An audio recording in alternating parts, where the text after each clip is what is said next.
Global affairs, strategy, technology, power. नमस्ते दोस्तों, ये है जियोपॉलिटिक्स डाइजेस्ट। मैं एक्चुअली पहले ये वीडियो इंग्लिश में रिकॉर्ड किया था और मैंने डिसाइड किया कि अभी से मैं वीडियो इंग्लिश में और हिंदी में दोनों लैंग्वेजेस में करूँगा। उससे पहले मैं आप लोगों से एपोलॉजी मतलब देता हूँ, आप लोग एपोलॉजाइज करता हूँ क्योंकि मेरा हिंदी उतना फ्लुएंट नहीं है, लेकिन मैं फिर भी ज़ोर शोर से कोशिश करूँगा कि आप लोग ठीक से समझ पाए, क्योंकि मैं एक्चुअली मैं बंगाली हूँ और इसीलिए मेरा हिंदी उतना फ्लुएंट नहीं है। So therefore please bear with me, I can not explain this in Hindi. Please sorry for my lack of communication skills with you in Hindi, please bear with it and hence आज मैं आपसे अभी हिंदी में इसको समझाऊंगा।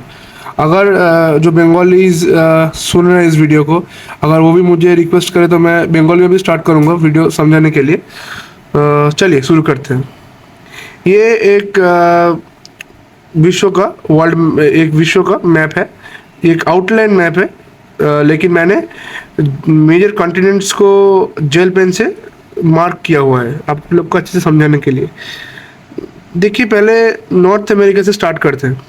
ये जो नॉर्थ अमेरिका है ना, इसको मैंने ब्लू जेल पेन से आउटलाइन किया अच्छे से,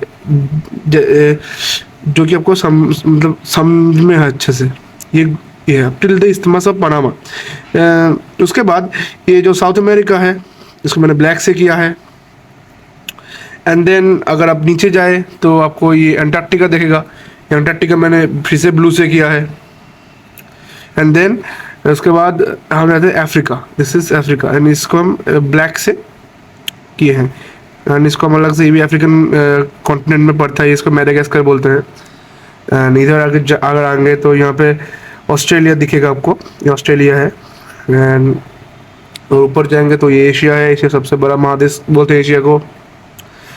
ये यहाँ से शुरू इंडिया के टिप से शुरू करते हैं, मतलब केरला या ये कन्याकुमारी से शुरू करते हैं। यहाँ से जाते यहाँ पर केरला, गोवा, उसके बाद कर्नाटका थोड़ा सा मिलेगा, उसके बाद महाराष्ट्र आएगा, महाराष्ट्र के बाद गुजरात आएगा, गुजरात के बाद ये बालूचिस्तान आएगा, उसके बाद ईरान आएगा, ईरान के बाद कुवैत आएगा, कुवैत के बाद सऊदी अरब आएगा, सऊदी अरब के बाद यूएई आएगा, यहाँ पे ओमान आएगा, येमेन आएगा। इस जाते फिर उठ जाएंगे ऊपर, यहाँ पे इसराइल आएगा, सीरिया आएगा, उसके बाद वहाँ पे ऊपर जाएंगे, ये कजाकिस्तान आएगा। ये है लाइन। ये जो यूरेशिया बोलते हैं ना हम, यूरोप और एशिया, ये इन दोनों का डिवीजन है। देखिए, इधर एशिया है, इधर यूरोप। एंड रशिया इतना बड़ा कंट्री है कि रशिया यूरोप में भी आता है और एशिया में भी आता है। एंड हेंस हम रशिया को भी मार्क करते जाएंगे, ऐसे जाएंगे। उसके बाद ये एक आपका कामचट का पेनिनसुला बोलते हैं इसको रशियन में बोलते हैं कामचट्स्की। इसके बाद आएंगे, ये जापान का आइलैंड ग्रुप है। इसके बाद नीचे आएंगे, कोरियन लैंडमास है। ये कोरियन लैंडमास में ऊपर वाला है नॉर्थ कोरिया, जो ऊपर चाइना से अटैच्ड है थोड़ा, और नीचे वाला है साउथ कोरिया। उसके बाद चाइना होते हुए आएंगे, ये साउथ चाइना सी है, यहाँ पे ताइवान है, यहाँ पे ताइवान होते हुए म्यांमार आएंगे। म्यांमार से बर्मा बोलते थे पहले, म्यांमार है, इंडोनेशियन आर्चिपेलागो है, ये खत्म हो गया एशिया। ओके ना, इसके बाद क्या करेंगे? देखिए, मैंने पेंसिल से कुछ एरिया शेड किया हुआ है, ठीक है। तो मैं उन जगहों का सेट करने का मेरा मतलब ये था कि इन रिसेंट टाइम, मतलब रिसेंटली देखा गया है कि इन जगहों में जियोपॉलिटिकल टेंशन्स हो रहे हैं। मतलब भू राजनीति आप कह सकते हैं, मैं उतना अच्छे से इसको नहीं मतलब ट्रांसलेट कर सकता हूँ अभी, लेकिन जियोपॉलिटिकल टेंशन्स हाइटेंड है इसमें, मतलब बहुत ज़्यादा है, ठीक है। मतलब यहाँ पे अभी लड़ाई झगड़ा थोड़ा मतलब उसके बाद अगर डिप्लोमेटिक टेंशन्स अदर लगा हुआ है, ठीक है। तो पहले स्टार्ट करते हैं नॉर्थ अमेरिका से। नॉर्थ अमेरिका में तो मेजर कंट्री है United states of America, which is the claimed super power of the world, proclaimed, and I think it is super power. Now देखिए, नॉर्थ अमेरिका में जो United states है, यहाँ पे है अलास्का पहले नॉर्थ अमेरिका मतलब यूनाइटेड स्टेट्स का पार्ट नहीं था। ये रशियन एम्पायर से खरीदा गया था, क्योंकि रशियन एम्पायर को इस जगह को रूल करना बहुत टफ हो गया था, इसीलिए रशियन एम्पायर ने यूएस को ये बेच दिया था, ठीक है। ये था मतलब अलास्का का अटैचमेंट नॉर्थ यूनाइटेड स्टेट्स से, मेनलैंड जो है यहाँ पे, यहाँ से। इसके नीचे आ जाता है मेक्सिको। रिसेंटली मेक्सिको में हाई मतलब जो मतलब बहुत मतलब घिनौना चीज़ हो रहा है, ड्रग स्मगलिंग हो रहा है, इसलिए मैंने इसको मार्क किया है। इसके बाद है वेनेजुएला। वेनेजुएला में तो जानते ही हैं कि प्रिंस मैड्यूरो जो वेनेजुएला का मतलब प्रेसिडेंट जैसे हेड ऑफ द स्टेट था, उसको मतलब यहाँ से पकड़ा गया है, मतलब यूएस आर्मी ने इनको पकड़ के इन कस्टडी ले लिया है। इसके बाद ये ब्राज़ील, ये इडिज़ा एंड ब्राज़ील है एक मेजर ब्रिक्स देश, जो ब्रिक्स मतलब जो ऑर्गेनाइजेशन है उसमें कोर मेंबर है ब्राज़ील। इधर आ जाते हैं एशिया में। एशिया में तो मेजरली ज़्यादा है चाइना, ये चाइना, उसके बाद है India, this India, and India के बाद है पाकिस्तान। ठीक है, ये पाकिस्तान है। पाकिस्तान मैंने अफगानिस्तान मार्क नहीं किया, मैं पहले सोचता था कि अफगानिस्तान को मार्क कर दूं, लेकिन मैंने गलती से नहीं किया। Please forgive me for this, तो माफ़ कर दीजिए। उसके बाद हम आए थोड़ा आगे, थोड़ा ऊपर, जो मेजर कॉन्फ्लिक्ट चल रहा है बहुत दिनों से, रशिया और यूक्रेन का युद्ध। ये है रशिया। ठीक है, रशिया तो बहुत बड़ा है, देखिए यहाँ से लेके यहाँ तक कितना लंबा है रशिया। उसके जस्ट नीचे यूक्रेन लगा हुआ है। ठीक है, और यूक्रेन के ऊपर ये नीचे है, ये है black C.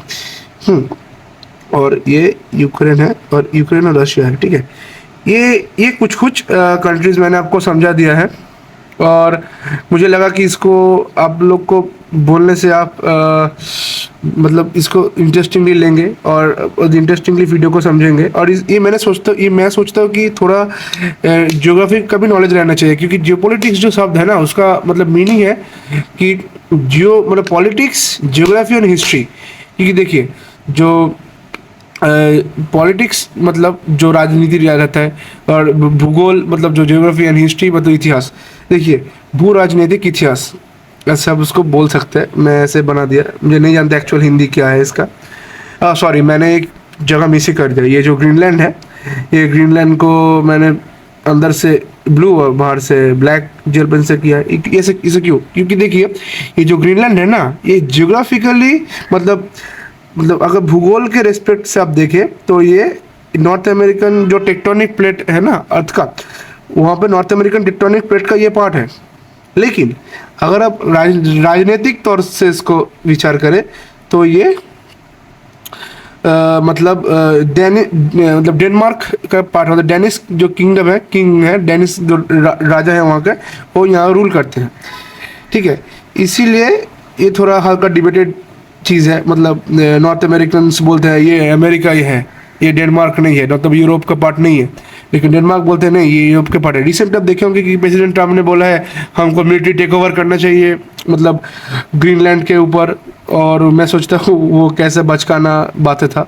Late me I will take courtesy for him because is the president of United States. लेकिन वो ठीक चीज़ नहीं था, क्योंकि अगर आप इस पर क्लेम करें ना क्योंकि इसको क्लेम करें अगर कि मैं इसको कैप्चर कर लूँगा मतलब और इसको मैं यूज़ करूँगा, यूएस बना लूँगा इसको, लेकिन ऐसा नहीं होता ना इंटरनेशनल अफेयर्स, क्योंकि इसमें इन लोग का भी मतलब डेनिस के लोग का भी इमोशन जुड़ा हुआ है।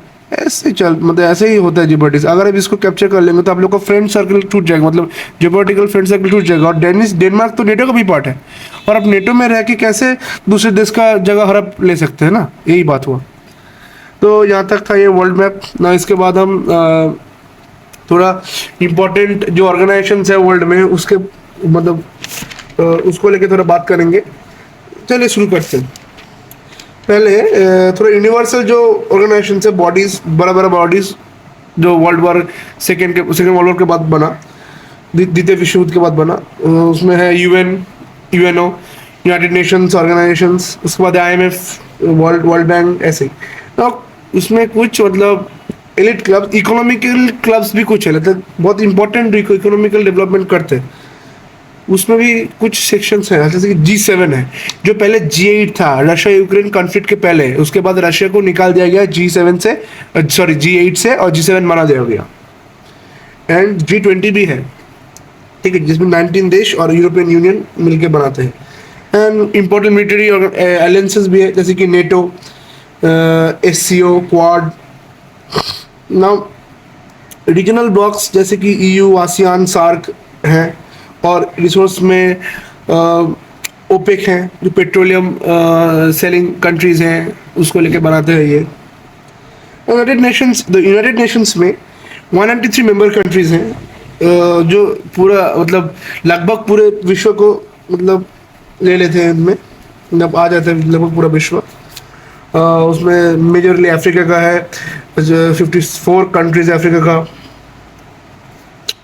49 कंट्रीज है एशिया का, 44 कंट्रीज है यूरोप का, 35 कंट्रीज है अमेरिकाज का, ओशनिया का 14 कंट्रीज है। ओशनिया मतलब जो ऑस्ट्रेलिया और सराउंडिंग जो आइलैंड्स है उस कॉन्टिनेंट में उसका। एंड और एक चीज़ आपको समझना पड़ेगा कि इन सभी चीज़ों में जो वेटिकन सिटी है एंड जो पैलेस्टाइन है, ये फुल मेंबर्स यूएन के नहीं हैं। ये याद रखने वाला चीज़ है, ठीक है। उसके बाद आते हैं G20 में। G20 में 19 देश हैं और EU है।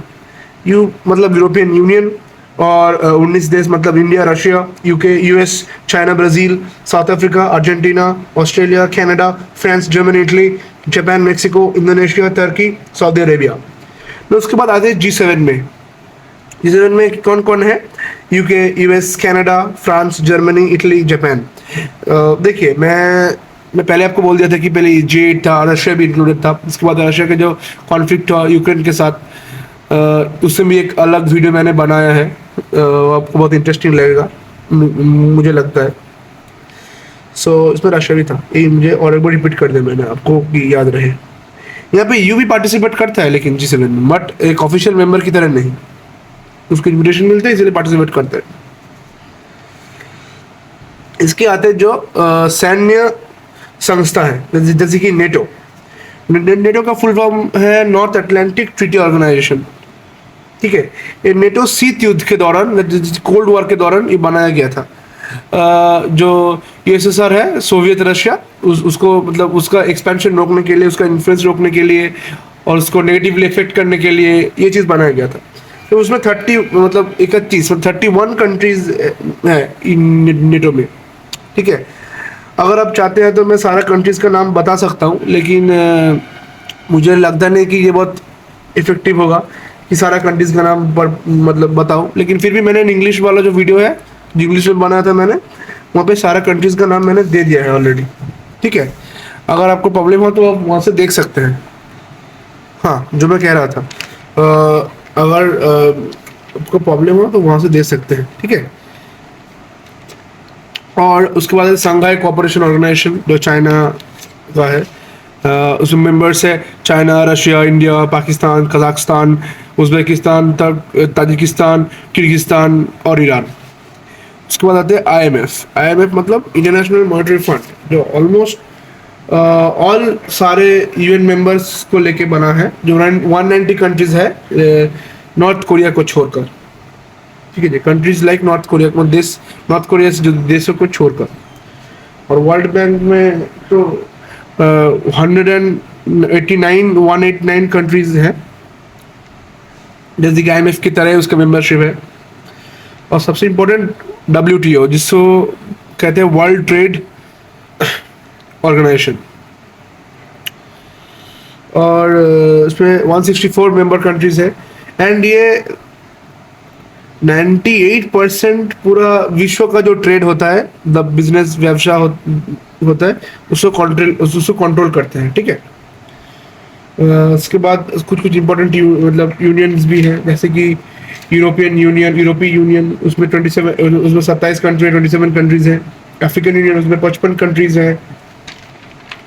साउथ आसियन कंट्रीज, जिसको हम एसोसिएशन, आसियन का फुल फॉर्म होता है association of south east Asia nations. Then यहाँ पे 10 मेंबर हैं, जैसे कि Indonesia, Malaysia, Singapore, Thailand, Philippines, Vietnam, Myanmar, Cambodia, Laos, Brunei. उसके बाद है south Asian association of regional cooperation, इसमें सार्क बोलते हैं इसको। इसमें 8 मेंबर कंट्रीज है, जैसे कि इंडिया, पाकिस्तान, बांग्लादेश, श्रीलंका, नेपाल, भूटान, मालदीव्स, उसके बाद अफगानिस्तान। एंड उसके बाद आया ब्रिक्स नेशंस। ब्रिक्स में कोर मेंबर्स है Brazil, Russia, India, China, South Africa. Now इसको एक्सपेंड करके Saudi Arab, UAE, Egypt, Iran, Ethiopia को भी इंक्लूड किया गया है। ओपेक, ओपेक मतलब organisation of petroleum exporting countries. इसमें 13 मेंबर्स है, 13 मेंबर है, जैसे कि Saudi Arab, Iran, Iraq, Kuwait, UAE, Venezuela, Nigeria, Libya, Algeria, Angola, Congo, Gabon, Equatorial Guinea. इसमें ये जो है कंट्रीज ये मिलके बनाते हैं ओपेक। ना ऑर्गेनाइजेशन ऑफ इस्लामिक कोऑपरेशन, ये ओआईसी, इसमें लगभग 56 मुस्लिम देश मिलके ये बनाते हैं। इसको बनाने का मेन मुद्दा है, मतलब कारण है कि जो इस्लामिक जो आइडियोलॉजी है उनमें ये लोग सब मेल खाते हैं और ये लोग एक ऊपर के ऊपर मतलब ये लोग एक साथ अगर किसी देश के ऊपर हमला हुआ और कुछ देश अगर मतलब प्रॉब्लम में है उसको एक साथ हेल्प करेंगे, यही इन लोग का मेन मोटो है। और सबसे इंटरेस्टिंग बात लास्ट में मैं कहना चाहता हूँ कि और एक बात है जो इसको इंटरनेशनल क्रिमिनल कोड बोलते हैं, ठीक है। तो उसमें क्या है कि जो मेजर इकोनॉमीज है और मेजर पावर्स है वही उनके पार्ट नहीं है, जैसे कि US, United states of America, वो इंटरनेशनल क्रिमिनल कोड का पार्ट नहीं है। रशिया इंटरनेशनल क्रिमिनल कोड का पार्ट नहीं है। इंडिया इंटरनेशनल क्रिमिनल कोड का पार्ट नहीं है। चाइना भी इंटरनेशनल क्रिमिनल कोड का पार्ट नहीं है। सो ये चीज़ इंटरेस्टिंग है जानने के लिए। सो मेरा वीडियो यहीं ख़त्म हुआ आज के लिए। मैं आशा करता हूँ कि ये वीडियो आपको अच्छा लगे और भविष्य में भी इसको सब्सक्राइब और हेल्प कीजिए, सपोर्ट कीजिए, क्योंकि मेरा पहले 0 सब्सक्राइबर से मैं शुरू किया था, मेरा 20 व्यू था, भी धीरे धीरे 15 हुआ है सब्सक्राइबर्स और व्यूज़ मेरा 320 प्लस हुआ है, 320 के ऊपर थोड़ा गया है। ऐसे सपोर्ट करते रहिए और मैं ऐसे इंटरेस्टिंग जियोपॉलिटिकल इनसाइट वाला वीडियो लाते रहूँगा, ठीक है। आशा करते हो कि ये वीडियो आपको स्वस्थ अवस्था में पहुँचे और आप इसको एंजॉय करें। Thank you.